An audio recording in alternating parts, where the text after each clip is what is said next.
Hi, my name is Chris Dixon. I'm a little under the weather, and I'm told that shorter is better, so I'm going to make this short and sweet. I'm an internet entrepreneur and investor. I've founded 3 companies and invested in about 80 companies. My most recent ventures are a recommendation technology company called Hunch and a seed stage venture fund called Founder Collective. Today I just want to talk about a few things I've learned over the years about entrepreneurship and innovation.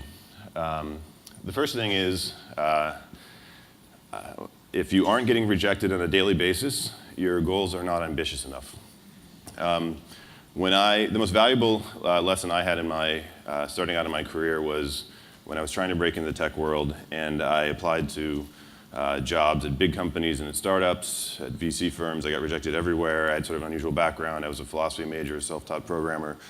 But it turned out to be the most valuable experience of my career because I eventually developed such thick skin that I just didn't care anymore about getting rejected. And in fact, I kind of turned it around and started embracing it. I eventually, that sort of emboldened me, and through those sort of bolder tactics, eventually landed a job that got my first startup funded. So every day to this day, I try to make sure I get rejected. Number 2, don't climb the wrong hill. I speak a lot to young people who are thinking about joining startups and trying to sort of recruit them. And I see a very common pattern, which is people get stuck in fields that they don't like because they feel like they're making incremental day-to-day progress.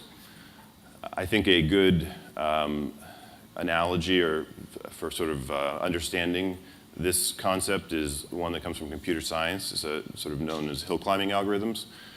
Describe this briefly. Imagine a sort of landscape, a hilly landscape with some tall hills and shorter hills. And your goal is sort of to find the highest hill, and that might be whatever your personal goal is. What tends to happen, I think, is that, especially this happens with ambitious people, is that the lure of taking a step upward on the current hill is very strong, and it's very hard to sort of step back and go and explore and look at other hills. What computer science teaches you is that the optimal algorithm for finding the highest hill is to meander, explore a lot, especially early on, occasionally drop yourself into random places around the terrain, and when you find the highest hill, pursue it, no matter how attractive the upward step of the current hill might appear. Number 3, the next big thing will start out looking like a toy. If you look at the list of the top internet companies a decade ago, more than, I think, the majority of them are now effectively defunct. How can this happen? These were companies run by very talented executives who were constantly on the lookout for new threatening technologies. The answer can be found in Clay Christensen's disruptive technology theory, which is something that is widely studied, I think, but not applied enough because it runs so counter to conventional management thought.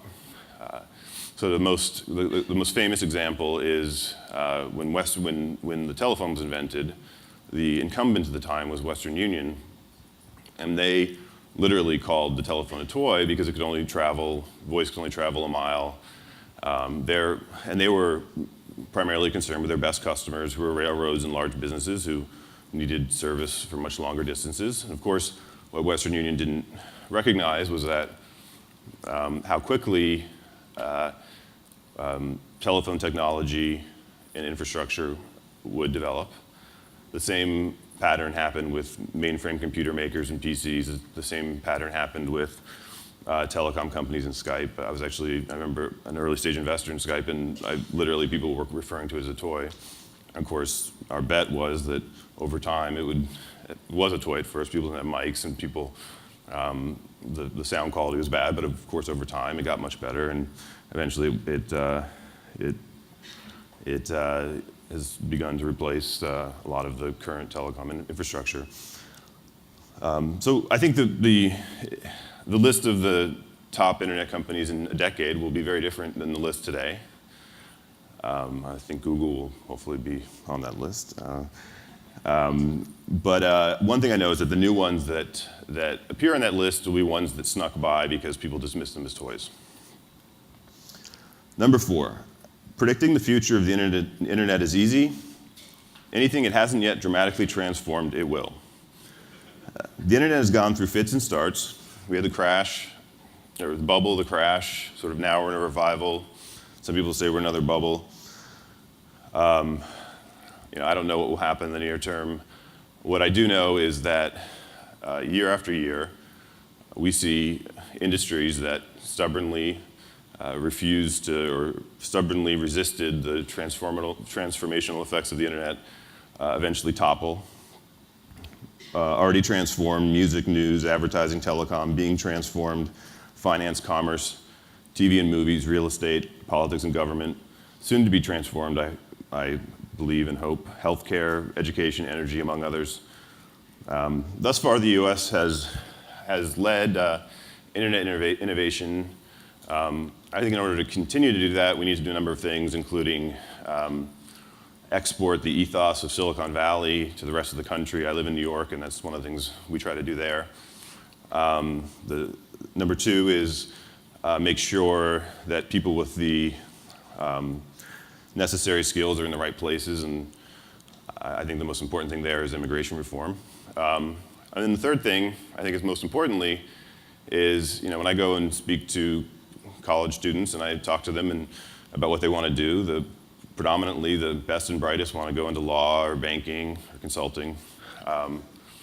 And we need to convince them that instead they should go and do innovative things in areas that matter, which I would argue are education, healthcare, energy, and have a real impact on people's lives. So my advice is get rejected more, climb the right hill, create an amazing toy, and build that toy up so that you transform an important industry.